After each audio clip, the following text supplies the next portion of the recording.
한때 부와 권세로 이름을 떨쳤던 가문. 그러나 지금은 빚과 추락뿐이었습니다. 조선시대부터 5대째 이어져 온 한양의 명문가.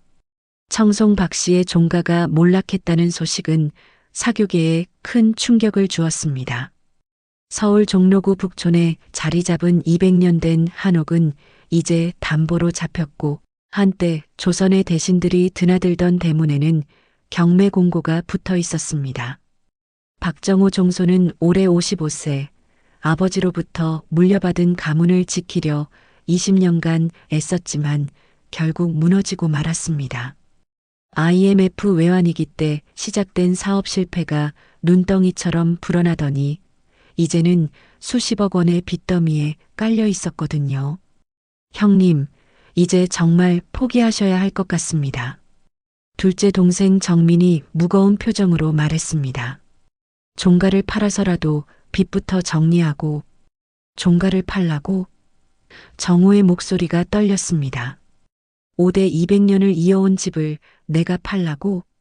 거실 한켠에서는 어머니 김순덕 여사가 조용히 앉아 계셨습니다. 올해 78세인 그녀는 40년 전 이 집으로 시집와서 줄곧 가문을 지켜온 안주인이었어요. 남편이 10년 전 돌아가신 후로는 더욱 가문에 대한 책임감이 무거웠죠. 어머니, 막내 정수가 조심스럽게 다가갔습니다. 어머니 생각은 어떠세요? 순덕 여사는 한참을 침묵하더니 천천히 입을 열었습니다. 너희 할아버지께서 돌아가시기 전에 하신 말씀이 있다. 이 집은 단순한 건물이 아니라 우리 가문의 정신이니 어떤 일이 있어도 지켜야 한다고 하셨어. 하지만 어머니, 정민이 답답해했습니다. 현실적으로 불가능해요. 이자만 해도 월 3천만 원인데 도대체 어떻게 감당하겠어요? 사실 형제들도 각자 사정이 어려웠습니다. 정우는 종손으로서 가문을 지키려 했지만 사업 실패로 개인 신용도 바닥이었고, 정민은 중견기업 부장이었지만 두 아이의 교육비와 아파트 대출로 여유가 없었어요. 막내 정수는 공무원이었지만 역시 형편이 넉넉하지 않았죠. 차라리 종가를 팔고 어머니 모시고 평범하게 살아요. 정민의 아내 영숙이 끼어들었습니다. 왜 명문가라는 체면 때문에 이렇게 고생해야 해요? 그 말에 형제들 사이에 미묘한 긴장이 흘렀습니다. 사실 이미 몇 달 전부터 가족회의 때마다 비슷한 논쟁이 반복되고 있었거든요. 영숙 씨 말이 맞아요, 어머니. 정수의 아내 미경도 거들었습니다. 이제는 현실을 받아들이셔야죠. 시대가 바뀌었는데 왜 옛날 방식을 고집하세요? 순덕 여사는 며느리들의 말을 들으며 깊은 한숨을 내쉬었습니다. 사실 그녀도 알고 있었어요. 가문의 전통을 지키려는 고집이 가족들을 힘들게 하고 있다는 것을. 하지만 쉽게 포기할 수 없었습니다. 40년 동안 이 집에서 시어머니를 모시고 남편을 내조하며 새 아들을 키워온 세월이 고스란히 담겨 있었거든요. 엄마, 우리도 이해해요. 정우가 어머니의 손을 잡았습니다. 하지만 정말 한계예요. 더 이상 버틸 수가 없어요. 그때 대문 밖에서 큰 소리가 들렸습니다. 채권자들이 또 찾아온 모양이었어요. 박정우 씨, 나와요. 언제까지 숨어 있을 건가요? 거친 목소리가 집안까지 울려 퍼졌습니다. 가족들은 모두 굳어졌습니다. 이런 일이 벌써 몇 차례 반복됐거든요. 이웃들의 시선도 부담스럽고 아이들이 학교에서 놀림받을까봐 걱정되기도 했어요. 아빠, 정호의 고등학생 딸 수빈이 방에서 나와 무서워했습니다. 저 사람들이 뭐예요? 괜찮다, 수빈아. 아빠가 처리할게. 정호가 딸을 달랬지만 그의 목소리도 떨렸습니다. 순덕 여사가 조용히 일어나더니 대문 쪽으로 걸어갔습니다. 어르신, 위험해요. 정민이 말렸지만 순덕 여사는 멈추지 않았습니다. 대문을 열자 서너 명의 남자들이 서 있었어요. 어머님이시군요. 그중 한 명이 정중하게 인사했습니다. 죄송합니다만 박정호 씨와 얘기 좀 해야겠어요. 무슨 일이신지요? 순덕 여사의 목소리는 의외로 담담했습니다. 빚 문제 때문인데요. 이미 약속한 날짜를 몇 번이나 어기셨거든요. 순덕 여사는 고개를 끄덕였습니다. 알겠습니다. 조금만 시간을 주시면 해결하겠습니다. 어머님, 그 남자가 난처해했습니다. 이미 몇 달째 같은 말씀을 하고 계시는데 일주일만 기다려주세요. 순덕 여사의 목소리에는 묘한 확신이 있었습니다. 반드시 해결하겠습니다. 채권자들이 돌아간 후 가족들은 어머니를 둘러쌌습니다. 어머니, 어떻게 일주일 안에 해결한다고 하셨어요? 정수가 걱정스럽게 물었습니다. 그냥 방법을 생각해보마. 순덕 여사의 대답은 모호했습니다. 그날 밤 순덕 여사는 한옥의 안채에서 홀로 앉아 생각에 잠겼습니다. 창밖으로는 200년 된 은행나무가 보였어요. 그 나무도 온갖 풍파를 견디며 지금까지 살아남았겠죠. 여보, 그녀가 남편의 영정을 바라보며 중얼거렸습니다. 당신이 그렇게 아끼던 이 집을 어떻게 해야 할까요? 사실 순덕 여사에게는 아들들이 모르는 비밀이 하나 있었습니다. 40년 전 시집 올 때 친정에서 받은 혼수 중 일부를 몰래 저축해둔 돈이 있었거든요. 시어머니가 며느리도 만일을 대비해 개인 돈은 있어야 한다고 조언해 주셨던 덕분이었어요. 하지만 그 돈으로도 가문의 빚을 다 갚기에는 턱없이 부족했습니다. 그래도 어떻게든 시간을 벌고 아들들이 재기할 수 있도록 도와야겠다고 생각했어요. 다음 날 아침 순덕 여사는 일찍 일어나 아침 준비를 했습니다. 평소와 다름없는 모습이었지만 마음속으로는 커다란 결심을 하고 있었어요. 얘들아, 밥 먹어라. 그녀가 가족들을 식탁으로 불렀습니다. 어머니, 어제 채권자들에게 뭐라고 할 말이 있다고 하셨는데 정우가 걱정스럽게 물었습니다. 걱정 마라. 어머니가 알아서 할게. 순덕 여사가 미소 지었습니다. 하지만 그 미소 뒤에는 깊은 결의가 숨어 있었어요. 식사 후 순덕 여사는 방으로 들어가 오래된 나무 상자를 꺼냈습니다. 그 안에는 시집 올 때 받은 금반지와 목걸이, 그리고 몇 개의 통장이 들어 있었어요. 이 정도면 그녀가 계산해 봤습니다. 당장 급한 불은 끌 수 있겠어. 하지만 이것도 근본적인 해결책은 아니었습니다. 더 큰 희생이 필요할지도 모른다는 걸 그녀는 알고 있었어요. 할아버님, 순덕 여사가 종가의 사당을 바라봤습니다. 손녀 며느리가 이 집을 지키겠습니다. 무슨 일이 있어도. 그날 오후 순덕 여사는 가족들에게 말하지 않고 혼자 외출했습니다. 손에는 작은 가방을 들고 있었어요. 가방 안에는 40년간 모아둔 모든 것들이 들어 있었죠. 저녁 때 돌아온 그녀의 표정은 평온했습니다. 마치 큰 결정을 내린 후에 안도감 같은 것이 느껴졌어요. 어머니, 어디 다녀오셨어요? 정민이 물었습니다. 그냥 볼 일이 있어서. 순덕 여사는 대답을 피했습니다. 그날 밤 가족들이 모두 잠든 후 순덕 여사는 거실에 홀로 앉아 있었습니다. 창밖 은행나무에는 달빛이 쏟아지고 있었어요. 이제 시작이구나. 그녀가 중얼거렸습니다. 다음 날 채권자들에게 전화가 왔습니다. 어제 약속한 돈이 입금됐다는 연락이었어요. 가족들은 모두 놀랐습니다. 어머니, 이 돈 어디서 구하신 거예요? 정우가 당황했습니다. 그건 나중에 얘기하자. 순덕 여사는 여전히 비밀스러웠습니다. 하지만 가족들은 안도했습니다. 당장의 위기는 넘긴 것 같았거든요. 그런데 며칠 후 순덕 여사의 방에서 이상한 서류들이 발견됐습니다. 은행 대출 관련 서류들이었는데 담보는 그녀 명의의 작은 부동산이었어요. 어머니, 정수가 서류를 들고 왔습니다. 이게 뭐예요? 순덕 여사는 잠시 당황하더니 태연하게 말했습니다. 아, 그것도 하나의 방법이지. 방법이라니요? 어머니 나이에 대출을 받으시다니. 괜찮다. 어머니가 다 계획이 있어. 하지만 가족들은 불안해졌습니다. 어머니가 도대체 무슨 생각을 하고 계시는 건지 알 수 없었거든요. 그 순간 어머니는 조용히 결심을 하셨습니다. 가문을 지키기 위해서라면 자신의 모든 것을 내놓을 준비가 되어 있다고.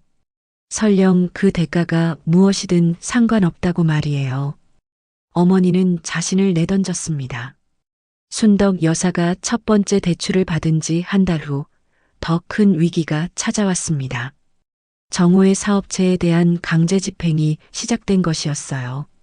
법원에서 나온 집행관들이 종가 앞에 나타났을 때 온 가족이 패닉 상태에 빠졌습니다. 이제 정말 끝이구나. 정호가 고개를 떨어뜨렸습니다. 어머니, 죄송합니다. 제가 가문을 망쳤어요. 하지만 순덕 여사는 의외로 침착했습니다. 아직 끝나지 않았어. 그녀의 목소리에는 묘한 결의가 서려 있었어요. 조금만 더 시간을 달라고 해보자. 어머니, 정민이 걱정스럽게 바라봤습니다. 이번에는 정말 방법이 없을 것 같은데요. 그날 밤 순덕 여사는 다시 한번 혼자 외출했습니다. 이번에는 더 큰 가방을 들고 말이에요. 그 가방 안에는 40년간 소중히 간직했던 것들이 들어 있었습니다. 시어머니로부터 물려받은 고급 한복, 결혼 20주년에 남편이 선물한 다이아몬드 반지, 그리고 친정 어머니의 유품까지. 미안해. 순덕 여사가 반지를 바라보며 중얼거렸습니다. 여보, 미안해. 당신이 그렇게 아껴주던 것들을. 명동의 한 귀금속 상가에서 그녀는 모든 것을 팔았습니다. 40년의 추억이 담긴 소중한 물건들이 차가운 현금으로 바뀌는 순간 가슴이 미어지는 것 같았어요. 아주머니, 이 반지 정말 좋은 거네요. 다시 생각해 보시는 게 어때요? 상인이 말렸지만 순덕 여사는 고개를 저었습니다. 괜찮아요. 어차피 제가 무덤에 가져갈 수도 없는 것들이에요. 하지만 그것도 충분하지 않았습니다. 그날 밤 집으로 돌아온 순덕 여사는 더 큰 결심을 했어요. 자신 명의로 되어 있던 작은 상가 건물까지 담보로 잡기로 한 것이었죠. 어머니, 그러시면 안 돼요. 정수가 서류를 보고 기겁했습니다. 그 건물은 어머니 노후 자금인데. 노후가 무슨 소용이냐? 지금 당장 가문이 망하는데. 순덕 여사는 단호했습니다. 며느리들의 반응은 더욱 격했어요. 어머니, 정말 이해할 수 없어요. 영숙이 목소리를 높였습니다. 왜 어머니까지 이런 고생을 하셔야 해요? 그러게요, 어머니. 미경도 거들었습니다. 이제 그만 포기하시면 안 돼요? 애들 교육비며 생활비며. 우리도 할 말이 있어요. 순덕 여사는 며느리들의 원망 섞인 시선을 받으면서도 흔들리지 않았습니다. 너희들은 몰라. 이 집이 무엇인지, 이 가문이 무엇인지. 그녀의 목소리가 떨렸습니다. 5대 200년을 내가 끊을 수는 없어. 하지만 희생은 거기서 끝나지 않았습니다. 며칠 후 순덕 여사는 훨씬 더 충격적인 결정을 내렸어요. 자신이 평생 아껴 입던 한복들을 모두 골동품상에 팔기로 한 것이었죠. 이건 정말 안 됩니다. 정우가 눈물을 글썽였습니다. 어머니의 한복까지 팔다니. 그 한복들은 단순한 옷이 아니었어요. 시집 올 때 친정에서 해준 것, 첫 아들을 낳고 시어머니가 선물한 것, 남편과의 금혼식 때 맞춘 것. 모두 소중한 추억이 담긴 것들이었죠. 옷은 또 사면 돼. 순덕 여사가 담담하게 말했습니다. 하지만 가문은 한번 사라지면 다시 살릴 수 없어. 그날 한복을 내다 파는 순떡 여사의 뒷모습을 본 정민은 눈물을 멈출 수 없었습니다. 형, 우리가 정말 미친 것 같아요. 그가 정호에게 말했습니다. 어머니가 이렇게까지 하시는데 우리는 뭘 하고 있어요? 나도 모르겠어. 정호가 고개를 감쌌습니다. 차라리 모든 걸 포기하는 게 나을 것 같은데. 하지만 순떡 여사의 희생은 멈추지 않았습니다. 이번에는 훨씬 더 위험한 선택을 했어요. 개인 신용대출을 여러 군데서 받기 시작한 것이었죠. 어머니, 이건 정말 위험해요. 정수가 통장 내역을 보고 소리쳤습니다. 이자율이 연 20%가 넘어요. 알고 있다. 순덕 여사는 평온했습니다.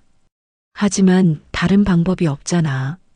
이렇게 하시면 어머니만 더 힘들어져요. 원금은 고사하고 이자도 못 갚을 것 같은데. 그때는 그때 또 생각하자. 가족들은 점점 불안해졌습니다.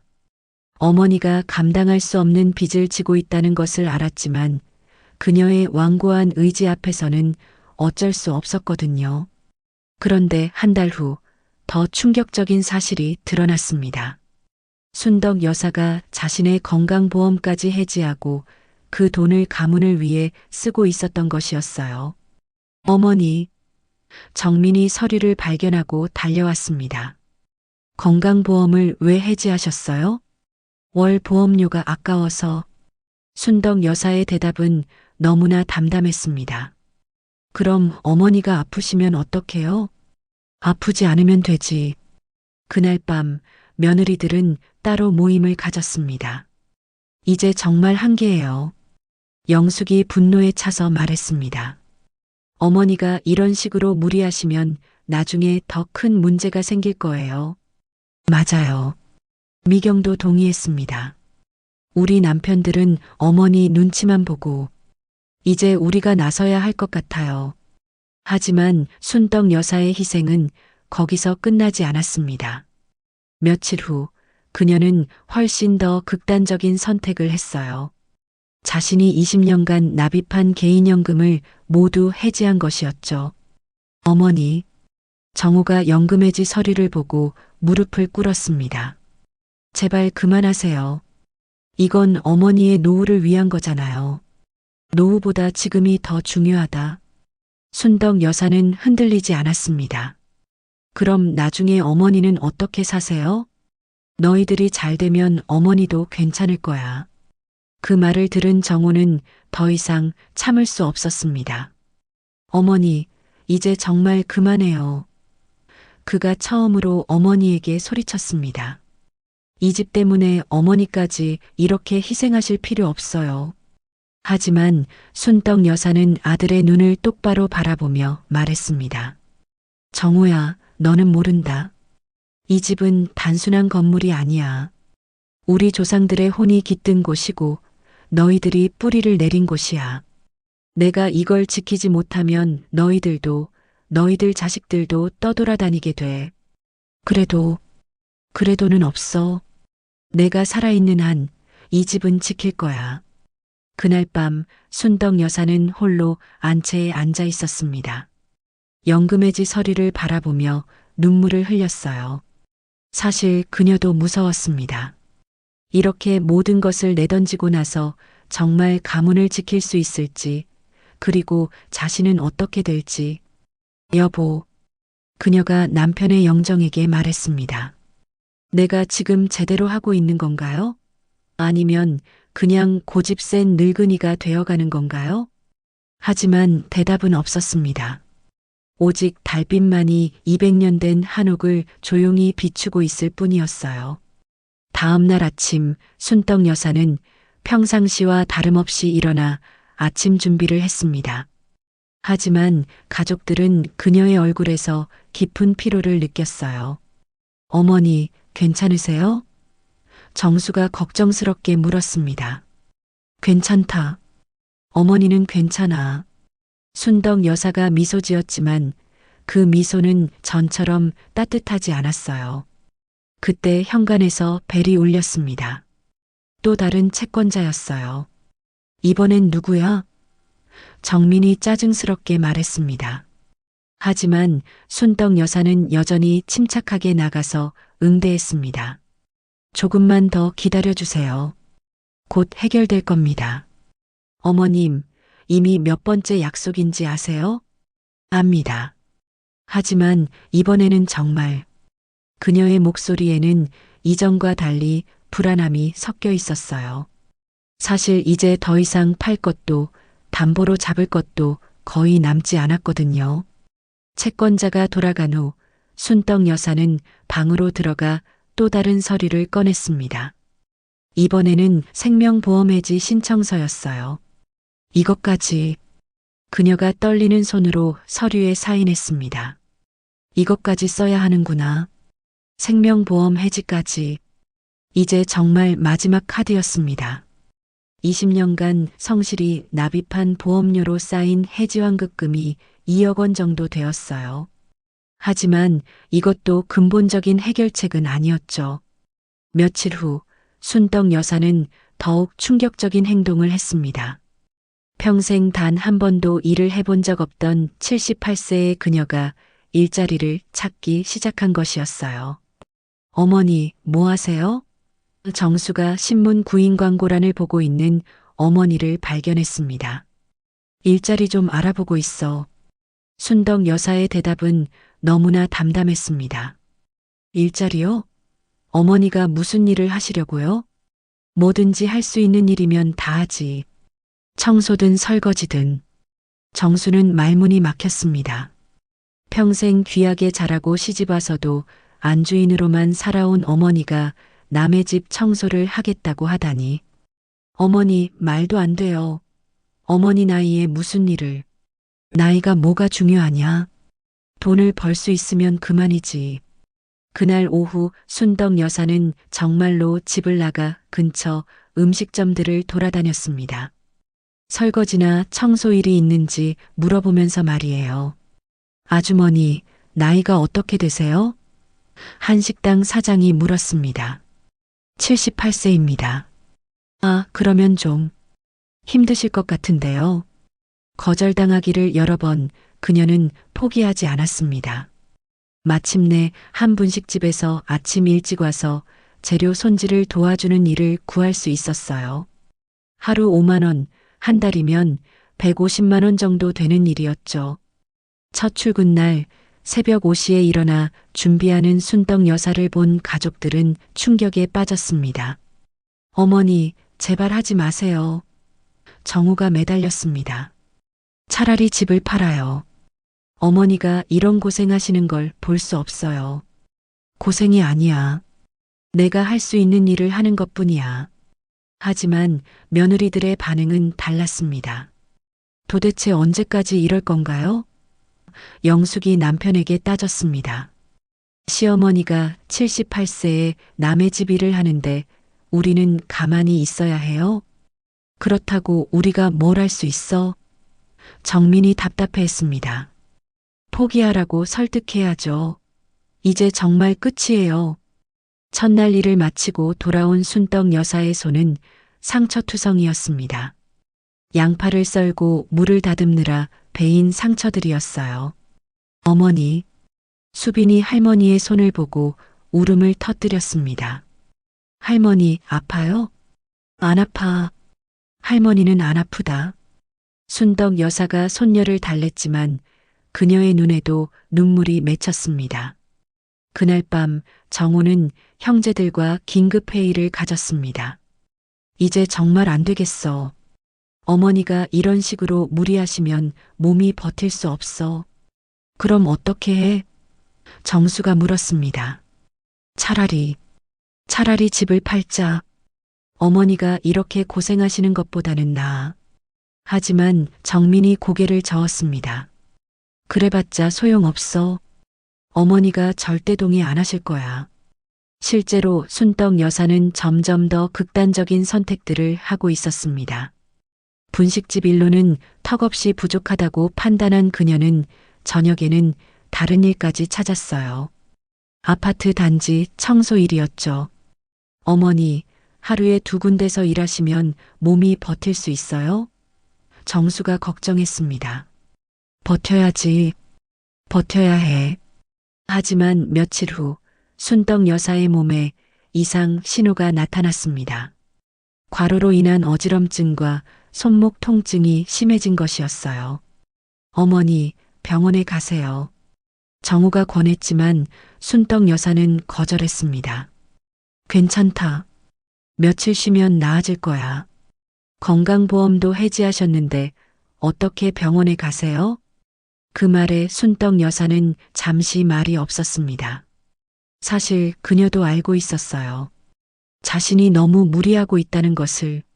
하지만 포기할 수는 없었습니다. 한 달 전만 해도 절망적이던 상황이 조금씩 나아지고 있었거든요. 그녀의 희생 덕분에 당장 급한 빚들은 어느 정도 정리되고 있었어요. 조금만 더. 그녀가 중얼거렸습니다. 조금만 더 버티면 될 것 같은데. 그런데 한 달 후 예상치 못한 일이 벌어졌습니다. 순덕 여사가 일하던 분식집에서 갑자기 해고 통보를 받은 것이었어요. 아주머니, 죄송한데 다음 주부터는 안 나오셔도 될 것 같아요. 사장이 미안해하며 말했습니다. 왜요? 제가 뭘 잘못했나요? 잘못한 건 아니고 손님들이 좀 불편해 하시더라고요. 나이 많은 분이 일하는 걸 보면서 순덕 여사는 충격을 받았습니다. 한 달간 성실히 일했는데 나이 때문에 해고당하다니. 집으로 돌아온 그녀는 가족들에게 사실을 말하지 않았습니다. 대신 더 필사적으로 다른 일자리를 찾아다녔어요. 하지만 78세의 나이에 구할 수 있는 일은 많지 않았습니다. 며칠을 헤매다가 겨우 찾은 것은 새벽 신문 배달 일이었어요. 신문 배달이요? 정민이 깜짝 놀랐습니다. 어머니, 그건 너무 위험해요. 위험하지 않아. 그냥 자전거 타고 다니는 거잖아. 78세의 새벽에 자전거를 타고 다니는 게 위험하지 않다고요? 하지만 순떡 여사는 이미 결정을 내린 상태였습니다. 다음 날부터 새벽 4시에 일어나 신문 배달을 시작했어요. 첫날 아침 어둠 속에서 자전거를 타고 나가는 어머니의 모습을 본 정호는 눈물을 감출 수 없었습니다. 형, 이제 정말 한계야. 정수가 형에게 말했습니다. 어머니가 쓰러지기 전에 우리가 뭔가 해야 해. 그럼 뭘 하자는 거야? 돈도 없고 방법도 없는데. 집을 팔자. 어머니 몰래라도. 하지만 그것도 쉽지 않았습니다. 집이 순떡 여사 명의가 아니라 종손인 정우 명의였지만 어머니의 동의 없이는 아무것도 할 수 없었거든요. 그런 가운데 순떡 여사의 몸은 점점 더 안 좋아졌습니다. 새벽 배달 중에 자전거에서 넘어져 손목을 다치기도 했고 과로로 인한 두통도 심해졌어요. 그럼에도 그녀는 포기하지 않았습니다. 괜찮다, 괜찮아. 그녀가 자신에게 계속 되뇌었습니다. 조금만 더, 조금만 더. 어머니의 어깨 위에 몰락한 가문의 운명이 걸려 있었습니다. 그리고 그 무게는 78세의 연약한 어깨에는 너무나 무거웠어요. 그러나 희생은 곧 갈등을 낳았습니다. 순덕 여사가 신문 배달을 시작한 지 한 달이 지났을 때 마침내 폭발이 일어났습니다. 새벽 배달 중 자전거에서 넘어져 병원에 실려간 것이 발단이었어요. 어머니, 정우가 응급실로 달려왔을 때 순떡 여사는 침대에 누워 링거를 맞고 있었습니다. 괜찮다, 괜찮아. 그녀가 일어나려 했지만 의사가 말렸어요. 환자분, 탈수 증상이 심하고 과로로 인한 쇼크까지 왔어요. 당분간은 절대 안정하셔야 합니다. 안정은 무슨? 내일 배달 나가야 하는데. 배달이 뭐가 중요해요? 정우가 처음으로 어머니에게 소리쳤습니다. 어머니 건강이 더 중요하지. 병원에서 돌아온 후 가족들 사이에는 깊은 균열이 생겼습니다. 며느리들은 더 이상 참을 수 없다는 표정이었어요. 이제 정말 선을 넘었어요. 영숙이 남편에게 따졌습니다. 시어머니가 78세에 새벽 배달을 하다가 쓰러지는데 우리는 언제까지 가만히 있어야 해요? 그래서 뭘 어떻게 하자는 거야? 정민이 답답해했습니다. 집을 팔아요. 당장? 어머니가 동의하실 리 없잖아. 그럼 어머니 몰래라도 해야죠. 이대로 두면 정말 큰일 날 거예요. 미경도 동조했습니다. 맞아요. 우리 애들까지 이제 학교에서 놀림받기 시작했어요. 너네 할머니 신문 배달한다며? 라고. 그 말을 들은 정수는 주먹을 꽉 쥐었습니다. 애들이 그런 말을 들어? 그럼요. 동네에서 소문이 다 났는데 명문가 며느리가 78세에 신문 배달한다고. 그날 밤 형제들은 어머니 몰래 회의를 가졌습니다. 이제 정말 어머니를 말려야 해. 정우가 말했습니다. 더 이상 이런 식으로 놔둘 수 없어. 그럼 어떡해?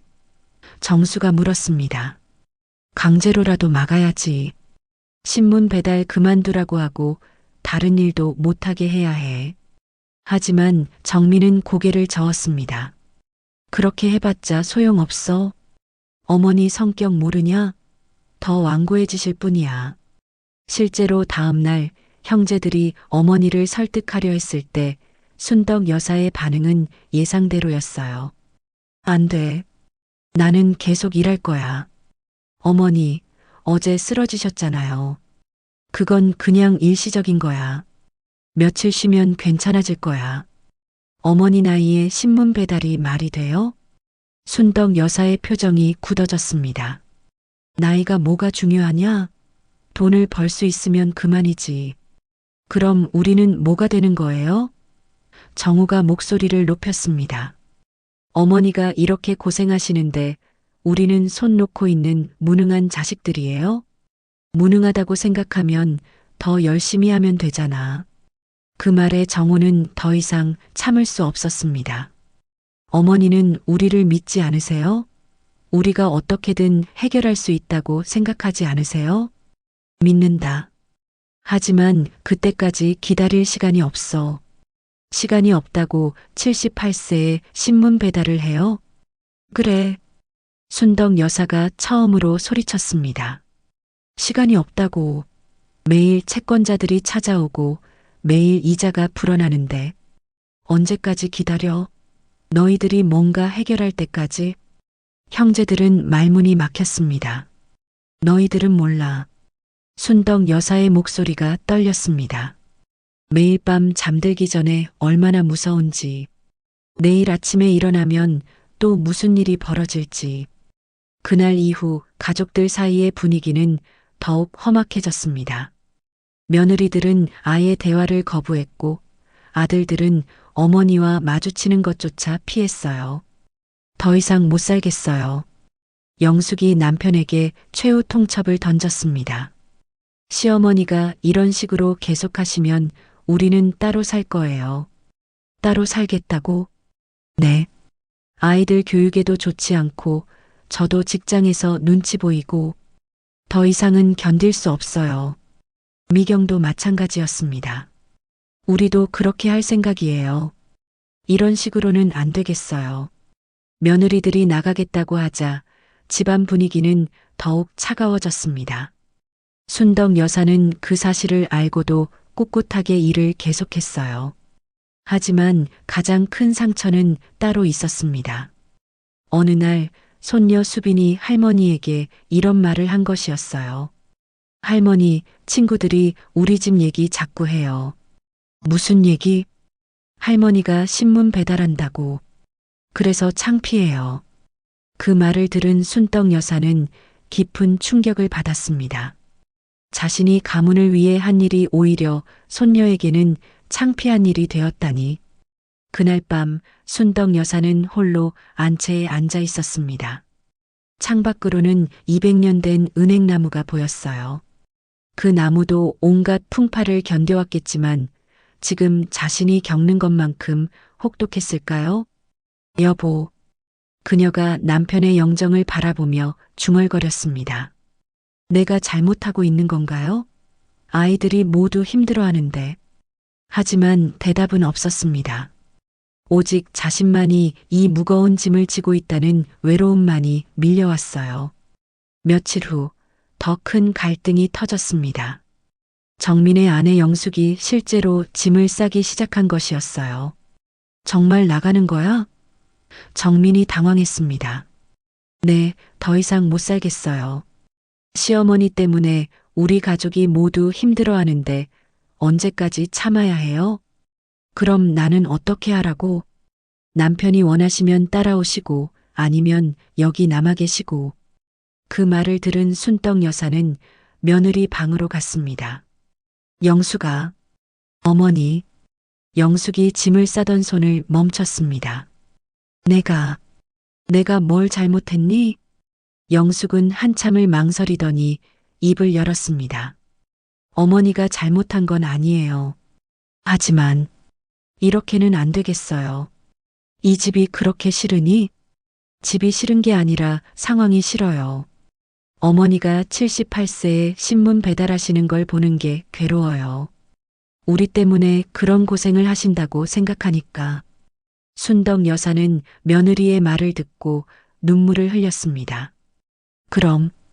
그럼 내가 어떻게 해야 하니? 집을 파세요. 그리고 평범하게 사세요. 하지만 순떡 여사는 고개를 저었습니다.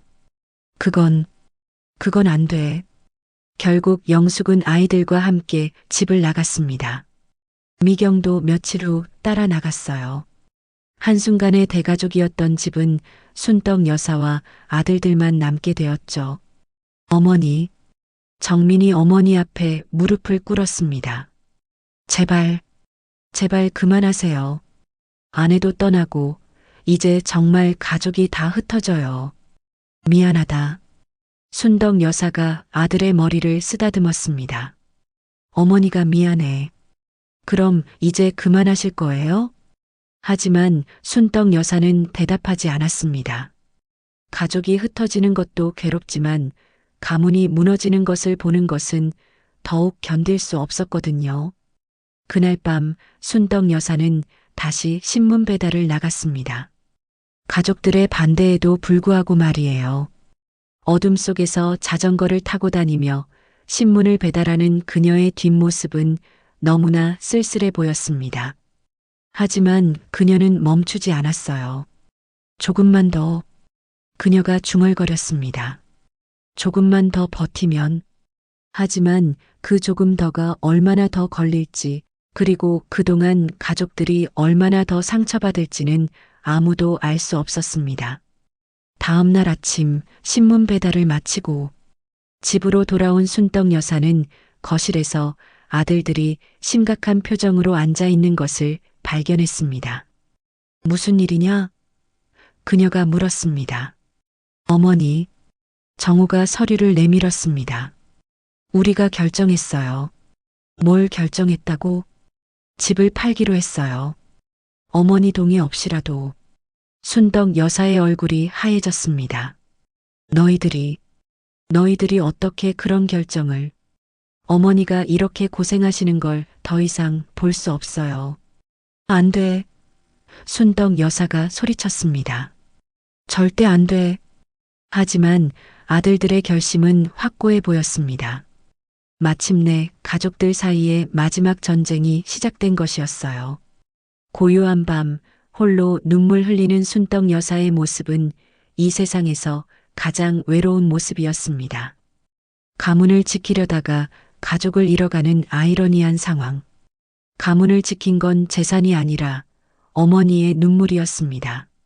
하지만 그 눈물의 무게를 감당하기에는 모든 것이 너무 무거웠어요. 마지막 순간 어머니는 우리를 바라보셨습니다. 아들들이 집을 팔겠다고 선언한 지 일주일이 지났을 때 예상치 못한 일이 벌어졌습니다. 순덕 여사가 갑자기 쓰러진 것이었어요. 어머니, 정수가 방에서 의식을 잃고 누워있는 어머니를 발견했습니다. 119에 신고해. 응급실로 실려간 순떡 여사는 심한 탈수와 영양실조, 그리고 극도의 스트레스로 인한 쇼크 상태였어요. 환자분 나이가 어떻게 되세요? 의사가 물었습니다. 78세입니다. 78세에 이 정도 무리를 하시면 안 돼요. 몸이 완전히 한계에 다다른 상태예요. 중환자실에 누워있는 어머니를 본 아들들은 뒤늦게 후회했습니다. 내가 너무 몰랐구나. 정호가 어머니의 손을 잡으며 눈물을 흘렸습니다. 며칠 후 의식을 되찾은 순떡 여사는 아들들을 불러 모았습니다. 얘들아, 그녀의 목소리는 평소보다 훨씬 약했어요. 어머니가 할 말이 있다. 어머니 말씀하세요. 사실은 순덕 여사가 깊은 숨을 쉬었습니다. 사실은 어머니가 무서웠어. 무서우셨다고요? 그래, 무서웠어. 그녀의 눈에 눈물이 맺혔습니다. 이 집이 사라지면 너희들도, 너희들 자식들도 뿌리 없는 사람이 될까봐. 아들들은 어머니의 말을 조용히 들었습니다. 너희 할아버지가 돌아가시기 전에 하신 말씀이 있어. 이 집은 우리의 정체성이니 반드시 지켜야 한다고 하셨거든. 그래서 어머니는 무슨 일이 있어도 지켜야 한다고 생각했어. 정민이 어머니의 손을 꼭 잡았습니다. 어머니, 그렇다고 어머니가 그렇게까지 희생하실 필요는 없었어요. 희생이 아니야. 순덕 여사가 고개를 저었습니다. 어머니에게는 의무였어. 하지만 그녀의 목소리가 떨렸습니다. 하지만 어머니가 너무 고집스러웠나 보구나. 너희들이 모두 힘들어하는 걸 보면서도. 그때 병실 문이 열리더니 영숙과 미경이 들어왔습니다. 시어머니가 쓰러졌다는 소식을 듣고 급히 온 것이었어요. 어머니, 영숙의 눈에도 눈물이 맺혔습니다. 괜찮으세요? 영숙아. 순덕 여사가 며느리를 바라봤습니다. 미안하다. 어머니가 너희를 힘들게 했구나. 어머니. 영숙이 울음을 터뜨렸습니다. 저희가 이기적이었어요. 어머니가 그렇게 애쓰시는데 우리는 불평만 했어요. 미경도 어머니 앞에 무릎을 꿇었습니다. 어머니, 용서해 주세요. 저희가 어머니 마음을 이해하지 못했어요. 순덕 여사는 며느리들을 바라보며 미소 지었습니다. 이해하지 못한 게 아니야. 너희들 말이 맞았어. 어머니가 너무 고집을 부렸어.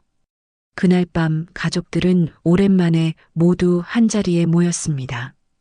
병실은 좁았지만 따뜻했어요. 어머니, 정우가 조심스럽게 말했습니다. 이제 집 얘기를 해야 할 것 같아요. 순덕 여사는 한참을 생각하더니 고개를 끄덕였습니다. 그래, 이제 말할 때가 된 것 같구나. 어머니가 결정하세요. 팔지 말지. 아니다. 순덕 여사가 고개를 저었습니다. 이제는 너희들이 결정해야 해. 어머니는 더 이상 혼자 결정할 힘이 없어. 가족들은 서로를 바라봤습니다. 형? 정민이 입을 열었습니다. 솔직히 말해서 나는 집을 지키고 싶어. 정말? 응. 어머니가 그렇게 애쓰신 집을 우리가 쉽게 포기해도 되나 싶어. 정수도 고개를 끄덕였습니다. 나도 그래. 이번 일을 겪으면서 깨달았어. 이 집이 단순한 건물이 아니라는 걸. 영숙이 망설이다 말했습니다. 그럼 우리가 도와드려야죠.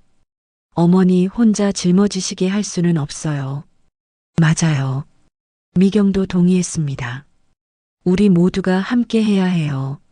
순덕 여사의 눈에서 눈물이 흘렀습니다. 고맙다. 정말 고맙다. 그날부터 가족들은 완전히 달라졌습니다. 각자 할 수 있는 일을 찾아 나섰어요.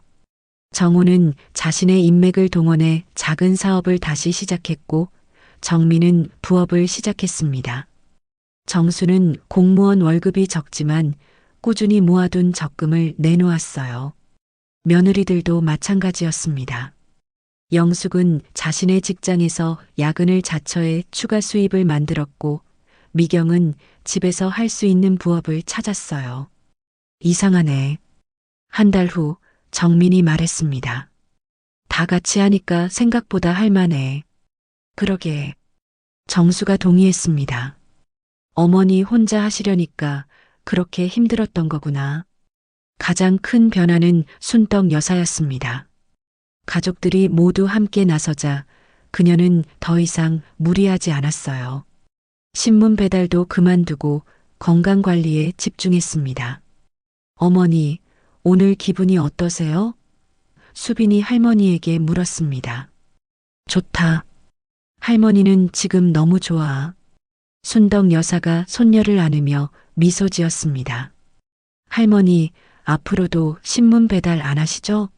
안 해. 이제 할머니는 쉴 거야. 6개월 후 놀라운 일이 벌어졌습니다. 가족들이 모두 힘을 합치자 빚이 급속도로 줄어든 것이었어요. 어머니, 보세요. 정우가 신이 나서 계산서를 보여줬습니다. 이 속도면 2년 안에 모든 빚을 다 갚을 수 있어요. 정말이냐? 네. 우리 모두가 함께 하니까 가능한 일이에요. 순덕 여사는 믿을 수 없다는 표정이었습니다. 내가 혼자 그렇게 애썼는데 다 같이 하니까 이렇게 빨리. 어머니가 기초를 다 닦아주셨잖아요. 정민이 말했습니다. 어머니 덕분에 당장 급한 불은 껐고 이제 우리가 마저 해결하는 거죠. 1년 후 또 다른 기적이 일어났습니다. 정호의 작은 사업이 예상보다 훨씬 잘 되기 시작한 것이었어요. 어머니, 큰일 났어요. 정우가 흥분해서 뛰어왔습니다. 무슨 일이냐? 계약이 성사됐어요. 큰 계약이요. 그 계약으로 얻은 수익은 남은 빚을 모두 갚고도 남을 정도였습니다. 이제 정말 끝난 건가? 순덕 여사가 믿을 수 없다는 표정으로 물었습니다. 네, 어머니. 이제 정말 끝났어요. 그날 밤 온 가족이 200년 된 한옥의 마당에 모여 앉았습니다. 은행나무 위로는 별이 반짝이고 있었어요. 얘들아. 순덕 여사가 가족들을 바라봤습니다. 어머니가 깨달은 게 있다. 뭘 깨달으셨어요? 집을 지키는 건 벽돌이나 기둥이 아니구나. 사람이야. 가족이 함께 있으면 어디든 집이 되고 가족이 없으면 아무리 좋은 집도 의미가 없어. 정우가 어머니의 손을 잡았습니다. 어머니가 그걸 보여주셨잖아요. 우리 가족을 위해서라면 무엇이든 할 수 있다는 걸. 아니야. 순덕 여사가 고개를 저었습니다. 내가 혼자 할 때는 모든 게 힘들었어. 하지만 너희들과 함께 하니까 불가능해 보이던 일도 가능해졌어. 영숙이 시어머니를 바라봤습니다. 어머니, 저희가 배운 게 있어요. 뭘 배웠니? 진짜 부는 돈이 아니라 마음이라는 걸요. 서로를 위해 노력할 수 있는 마음. 미경도 거들었습니다. 그리고 혼자서는 할 수 없는 일도 함께하면 할 수 있다는 거요. 순덕 여사는 눈물을 글썽이며 가족들을 바라봤습니다. 고맙다. 정말 고맙다. 너희들이 있어서 어머니는 행복해. 그로부터 3년이 지났습니다. 청송 박씨 종가는 이제 완전히 다른 모습이었어요. 빚은 모두 사라졌고 가족들은 더욱 단단해졌습니다. 순덕 여사는 이제 81세가 되었지만 훨씬 건강해 보였어요. 더 이상 무리하지 않고 가족들의 사랑을 받으며 편안하게 지내고 있었거든요. 할머니, 옛날 얘기해 주세요. 수빈이 할머니에게 매달렸습니다. 무슨 얘기? 할머니가 우리 집을 지키기 위해 고생하셨던 얘기요. 순덕 여사는 잠시 생각하더니 미소 지었습니다. 그때는 정말 힘들었지. 하지만 지금 생각해보니 그 시간들이 우리 가족을 더 가깝게 만들어준 것 같아. 어떻게요? 혼자서는 견딜 수 없는 일도 가족이 함께하면 견딜 수 있다는 걸 배웠거든. 그리고 순덕 여사가 마당의 은행나무를 바라봤습니다. 200년 동안 이 집을 지켜온 건 나무나 벽이 아니라 사랑이었어. 서로를 아끼고 보살피는 마음. 그게 진짜 집을 지키는 힘이야. 그날 저녁 온 가족이 모여 식사를 하며 웃고 떠드는 모습은 이 세상에서 가장 아름다운 풍경이었습니다. 여보, 순덕 여사가 남편의 영정을 바라보며 중얼거렸습니다. 우리가 해냈어요. 집도 지키고 가족도 지켰어요. 그 순간 창밖으로 보이는 은행나무가 바람에 살랑거렸습니다. 마치 남편이 대답하는 것 같았어요. 잘했다. 고생 많았다고 말이에요. 마지막 날 기자가 순덕 여사에게 물었습니다. 지금까지의 일을 후회하시지 않으세요? 순덕 여사는 잠시 생각하더니 대답했습니다. 후회하지 않아요. 힘들었지만 그 덕분에 더 소중한 걸 얻었거든요. 무엇을 얻으셨나요? 가족의 진짜 의미를요. 돈은 사라져도 너희는 남아야 한다는 걸 깨달았어요. 그리고 마지막으로 이렇게 덧붙였습니다. 가문을 살린 건 재산이 아니라 희생이었어요. 하지만 그 희생도 혼자서는 의미가 없었죠. 가족이 함께할 때만 진짜 힘이 되더라고요. 그날 밤 순덕 여사는 오랜만에 깊고 편안한 잠에 들었습니다. 200년 된 한옥 전체에는 평화로운 고요가 흘렀어요. 그리고 은행나무 위로는 별들이 반짝이며 이 가족의 새로운 시작을 축복하고 있었습니다. 가문을 살린 건 재산이 아니라 어머니의 희생이었습니다. 하지만 그 희생이 빛을 발한 건 가족의 사랑이 있었기 때문이었어요.